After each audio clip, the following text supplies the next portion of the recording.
Chapter 7 of Louisiana's Way Home. Mrs. Ivy shrieked a surprised little thin-lipped shriek.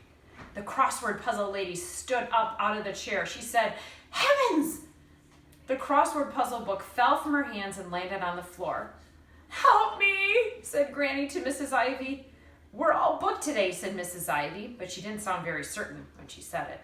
Clearly, the time for certainty had passed. Granny shouted, "Ah! Help me!" She had on her fur coat. Her hair was standing up straight on her head. Suddenly, I saw her like other people might see her, and I will not lie to you, it scared me. How can I say this? She did not look trustworthy. She looked like somebody with a curse upon her head, which of course was exactly the case. "Granny," I said, and then a little man in a white coat came out from behind a closed door. He said, "Is there a problem here, Mrs. Ivy?" Mrs. Ivy said, "There's a small scheduling inconsistency, Dr. Fox. No need to concern yourself." Granny put out her arms. Mrs. Ivy said, "Stand back." But it was too late. Granny went running toward Dr. Fox, and when she got to him, she fell down and clutched his feet. Well, what could Dr. Fox do?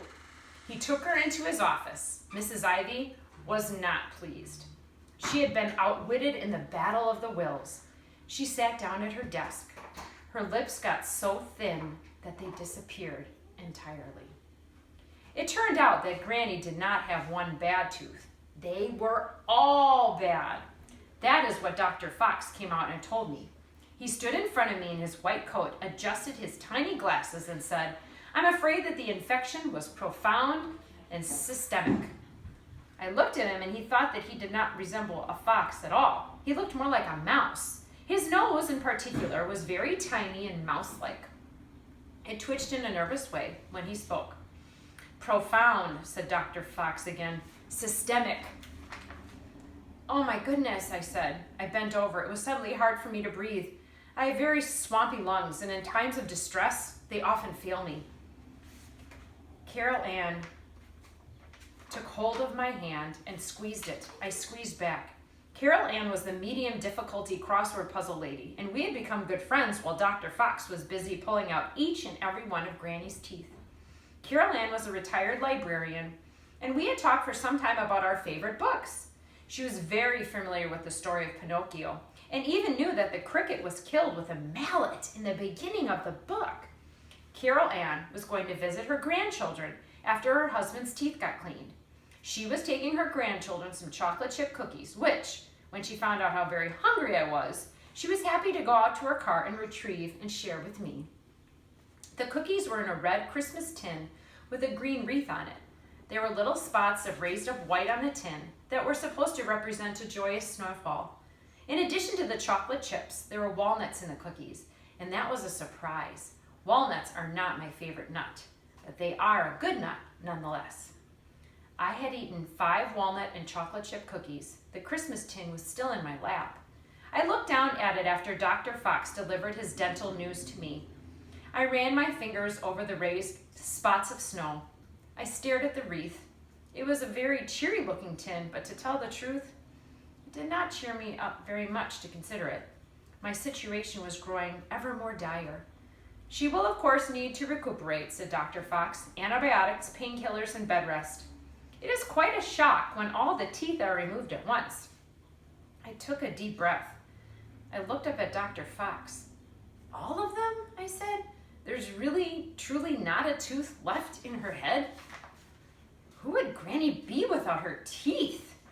You could say what you wanted about Granny. She lied, she stole, she had a curse on her. True, true, true.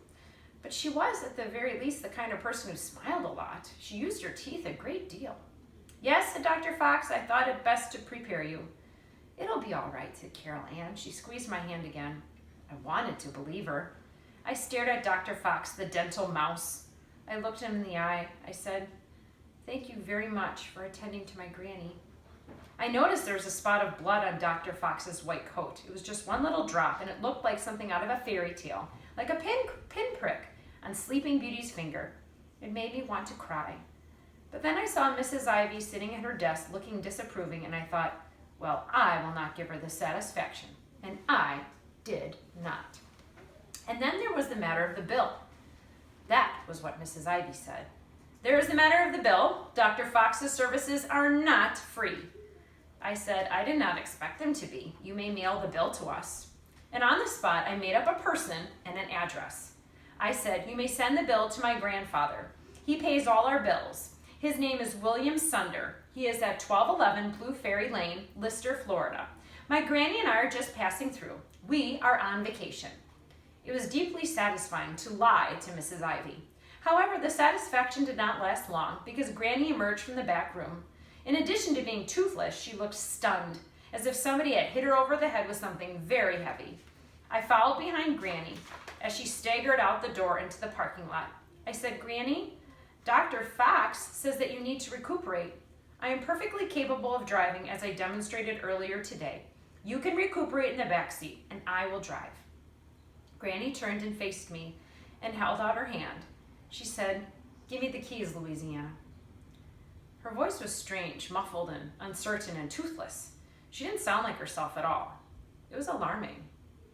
What could I do? I handed her the keys. We got in the car, and Granny got behind the wheel. We left Dr. Fox's parking lot and went down the road. Granny's face was very white. She was driving slowly, staring at the road in grim and in determined fashion. I said, where are we going?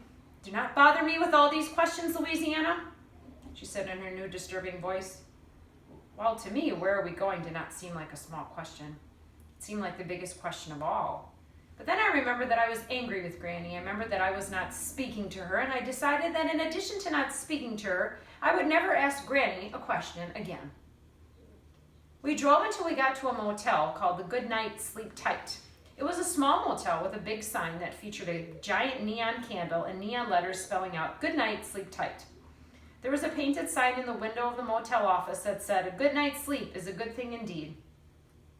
This was a sentiment that I agreed with, particularly since I had not had a good night's sleep the previous night, having been awoken at 3 a.m. and told that the day of reckoning had arrived. Are we staying here? I said to Granny, and then I remembered that I was not talking to her or asking her any more questions ever again. Granny turned to me. She said, go inside. Use your charm and secure a room for us, Louisiana. I stared at her. She stared at me. We stared death rays at each other. We were engaged in a vicious battle of the wills. But after a very long time, I looked away. Granny had won. Even without her teeth, she had won. She was still a force to be reckoned with. I got out of the car. I slammed the door as hard as I could.